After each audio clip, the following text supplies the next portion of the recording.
Hi there everybody and welcome to another video. Now I've got to apologise because it has been quite a few weeks since I did a video. Been a little bit unwell and what have you, but yeah, just want to say sorry for the lack of videos.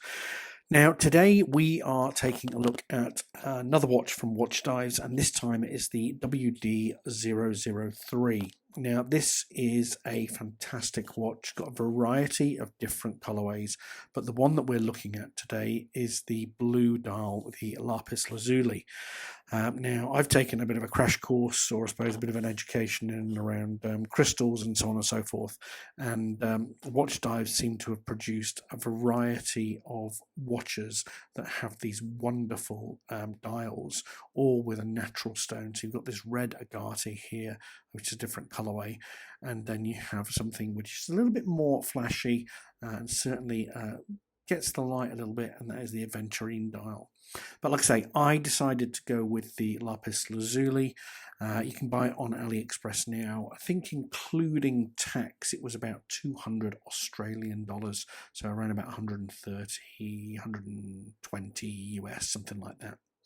But like I say, really nice watch, and hopefully you'll enjoy this this video showing the details. So we'll kick off with the specs of the watch. Now the case size is a very comfortable 39mm, so that is going to fit both men and women. It's not too big, it's not too small. Lug width is 20mm, so which is standard for most watches from the Watchdives collection, so you can certainly swap it out with a strap. And you've got 48mm from the top to the bottom of the lugs. In terms of water resistance, you have a 100 meters water resistance, and you do have a nice sapphire crystal protecting that lovely stone dial. Inside the watch, though, you don't have an automatic movement. You have the Seiko VH31 quartz, which is very similar to the movement of an automatic watch, but gives you that quartz accuracy and convenience. We move to the case finishing. Guys, this is where Watchdives are starting to really excel. This case is finished extremely well for that price point. You've got beautiful brushing on the sides. You've got this, dare I say it, Zaratsu style polish on the edges. Just a joy to behold. I couldn't find any real sharp edges on it or anything like that. You can see you do have that signed screw down crown there with the Watchdives, the new Watchdives logo, I must say, as well. Overall, the watch finishing and the case in particular is really exceptional. In fact, it reminded me a little bit of the Citizen Chronomaster, or as they call it now, the Citizen. It's really that good, guys. So yeah, absolutely no quarrel with that whatsoever. But the real star of the show is this dial. And Lapis Lazuli, I didn't hear of it. I had no idea what it was before, but it is a really nice blue with gold flecks sort of effect in it. Now I did sort of wonder whether this was real Lapis Lazuli, and I can tell you it actually is. You can see here, you can see some of the stone pitting on that dial, but it has these beautiful gold flecks in it. The one thing that I would say is I've worn an Aventurine dial watch, and I really enjoyed how sparkly that was, but it started to get a little bit too much for me. And I think this Lapis Lazuli is probably, for those people that might find the Aventurine a little bit too jazzy, this might be a really good solution for you, because it has some depth and texture to it. It's got a little bit of sparkle with those gold flecks in it, but it's not too sparkly. It doesn't look as though you're wearing glitter on your wrist, if that makes sense. As you can see here, when it shines in the light, it's got this real beautiful texture to it. So yeah, very much a big fan of this this dial. On the wrist, this is the usual sort of shots that I do, guys. So my wrist sits at about 7¼ inches, so not particularly large, but not particularly small. And you can see this watch fits very well, in my opinion anyway. It doesn't look too large, and certainly doesn't look too small. So I think anybody with a reasonably sized wrist is going to be able to pull this one off pretty well. Here's a slightly different sort of angle, the trouser pocket version, I'll call it.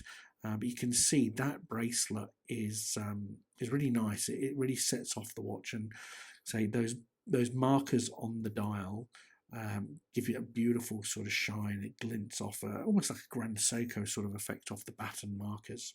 But very, very nice finish on that watch. Certainly something you could wear for both business and casual. When we look at the bracelet, it is a little jazzier than what you would find on most watches from AliExpress. You typically have that oyster sort of link finish. As you can see here, you do have the brushed links, but you do have those high polished links on the inside. Now, again, I mentioned it before, the Citizen or the Citizen Chronomaster, depending on what era you're from, has a very similar sort of bracelet. And I think this is probably one of those parts of the watch that really makes it. This bracelet really, really does suit this watch very, very well. You do have a nice milled clasp, and you've got, again, that new Watchdives logo. It is a brushed finish, so don't expect it to last particularly long with that nice satin finish on it. It is going to pick up scratches, but very secure, and you do have a total of 5 adjustable positions on the clasp there. And just to mention, the bracelet is a pin affair, so it doesn't have screwed links, it is a pin. Final thoughts, guys. So Watchdives for me are probably, how would I say this? They're like I would dare to say the poor man's San Martin, because that's not the case, because San Martins are still, relatively affordable. But San Martin are, certainly a price tier far ahead of Watchdives. But Watchdives are starting to produce watches that are very, very similar in terms of quality and looks to what you would find in a San Martin. Again, this watch was $200 delivered Australian, and has that beautiful, depending on what you want, the Lapis Lazuli or the Agate or whatever it is that you want. And you're picking up a beautiful looking watch for $200. You really just cannot go wrong, guys. So anyway, that's me waffling on. I'm sorry this has been a fairly rapid, surefire video, but I will try and get some more videos out for you soon. Other than that, guys, if you do have questions, comments, etc., please do put them in the comment section, and I will come back to you as soon as I can. But other than that, I will see you in a new video very soon. Take care, guys. Bye-bye.